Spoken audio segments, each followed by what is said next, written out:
and they got a few of them as well. But we got how many? More than 1,000, right? Allegedly 1,400, but I would not be surprised if, the story changes and there were more, right? Yeah. But that goes back to our discussion earlier about being in pole position. I mean, that's why we grabbed those Nazis. We were like, if we don't get them, the Russians will.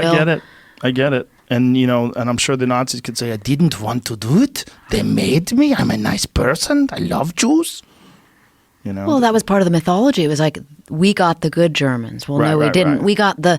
We got the top Germans, and who do you think the top Germans were? Yeah. They were coveted by Hitler, Himmler, Goring, Yeah. I mean, these guys were right. I mean, there were guys that we grabbed out of the docks at Nuremberg literally to come be part of our program, One of these guys, you're smart, you're an asset, right? I mean, that's what Genghis Khan used to do. He'd take warlords from the other side and capture them and go, listen, just come over here, bro. Come on, work for me. I'm the man.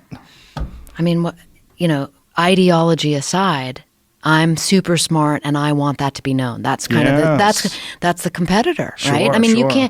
you cannot be the best rocket designer in the world and not want those talents, demonstrated. That's Sure. Wernher von Braun's story. That's the story of all of them. And that was so shocking writing that book, because it's like, wow, huge amounts of talent, but how far will the competitor go to see their baby come to fruition? What are they willing to put aside? Yeah.